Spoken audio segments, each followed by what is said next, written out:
Hello everyone, my name is Jeremy Mann, and today I'll be discussing and debating a topic that applies to Chapter 14 of our textbook, which covers high school and college sports. I have decided to look more in depth and argue on the academic side of the student athlete tag. I would first like to state that this presentation has nothing to do with the negative aspects of student athletes as individuals.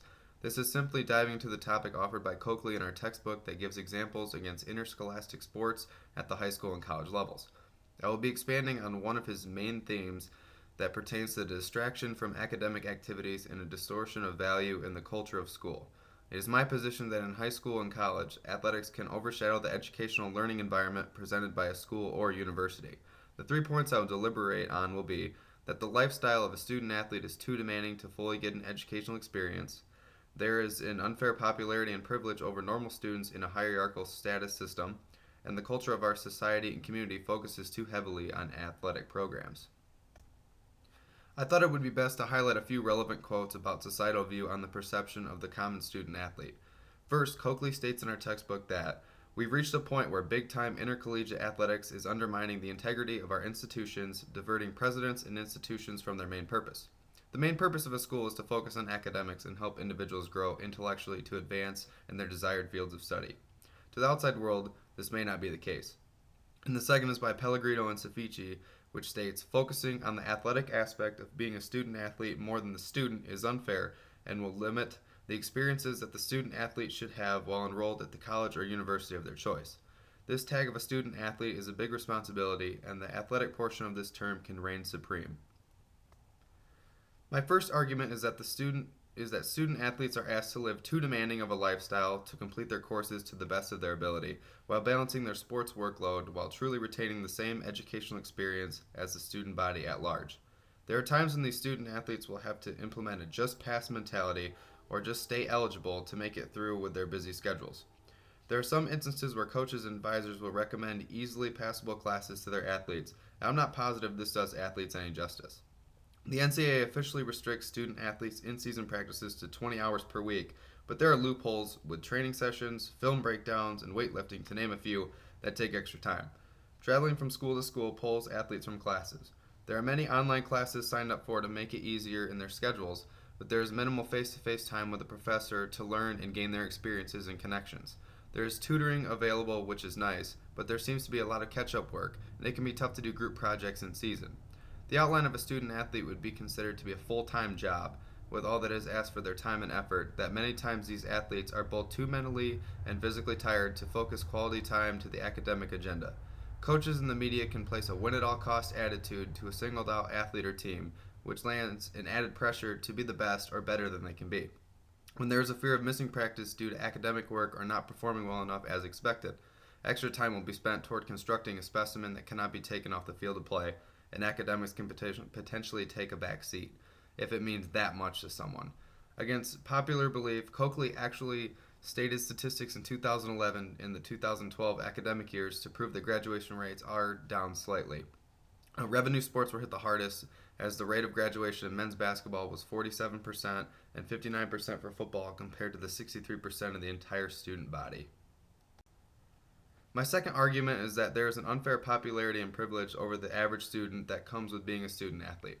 The first point chimes in on the recruiting world and how these added benefits, such as trips and scholarship dollars, emphasizes a status system that puts athletes on top. Today's recruiting is just out of control.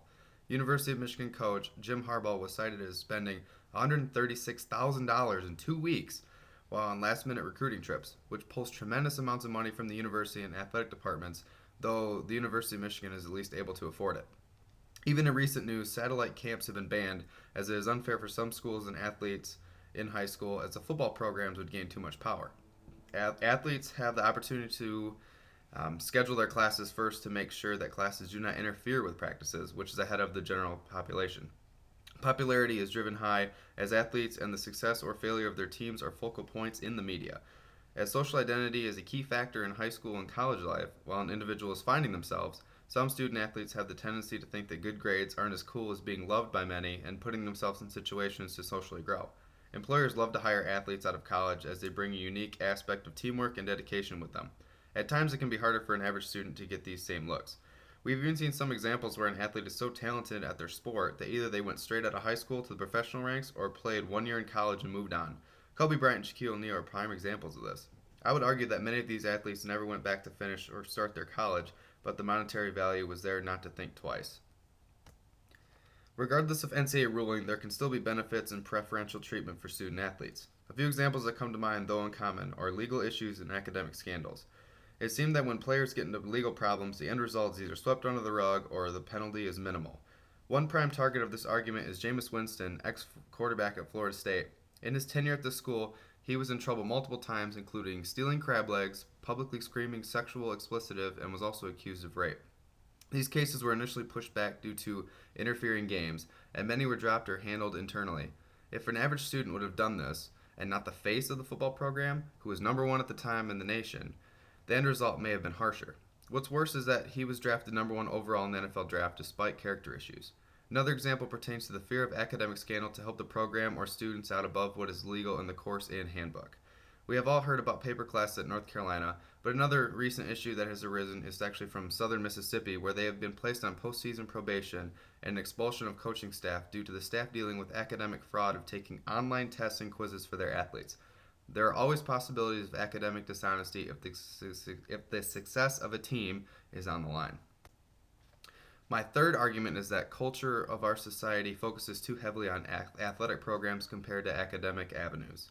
Our textbook points out that you wouldn't see 10,000 people turn in to see a math teacher solve for X. A sporting event constructs an excitement and increases social interaction with all involved that is too high to match. The chances of a conversation at work toward athletics are more likely than one on academics. The school turns into basically a symbol of the success of its teams. For example, when you think of the University of Alabama, do you think of them as an academic institution with outstanding educational avenues for students who attend, or instead a football school?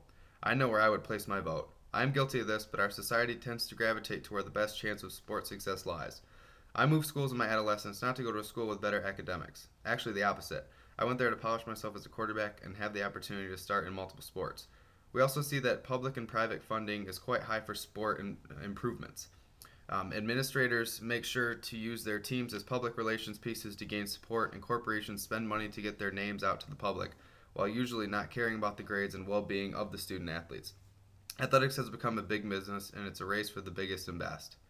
When head coaches make more money than the president and faculty of the institution, who really calls the shots and has control? I found a statistic in Kelly's article, Playing Different Games, which states that colleges spend roughly 3 to 6 times as much on athletes per athlete than on academics per student. That number is far too high, and something needs to change. There needs to be more funding toward education and the future of our graduates. From an internal perspective, athletes can potentially be their own worst enemy. I argue with the expansion of the term pluralistic ignorance, which means that sometimes student athletes don't think their teammates take academics as seriously as they do. When this happens, an athlete will think that the rest of the team doesn't care about academics, and they will in turn try to fit in by pretending not to care either. This is absurd. This tends to feed to any negative stereotypes cast out by society. We perceive athletes as focused solely on athletics, which in turn we do not think of them as good students, when many are outstanding students. An example that fits into the negative stereotypes is ex-Ohio State quarterback Cardale Jones. Jones received a lot of backlash and criticism for tweeting out, and I quote, "Why should we have to go to class if we came here to play football? We ain't come to play school. Classes are pointless." This is not what you want to hear from your leader, but people see this as the case is translated to a whole team and a whole sport. To summarize, I have argued 3 points that I believe overshadow and overemphasize academic value and experiences from a student athlete. I think that student athletes live too demanding of a lifestyle with these full-time jobs to turn their full attention to their academic agenda. There is also an unfair popularity and privilege that comes to student athletes, which leads to opportunities and identities that an average student could not gain. And finally, our society tends to gravitate toward the success of its sport programs. People need to come to the realization that they are student athletes and not athlete students.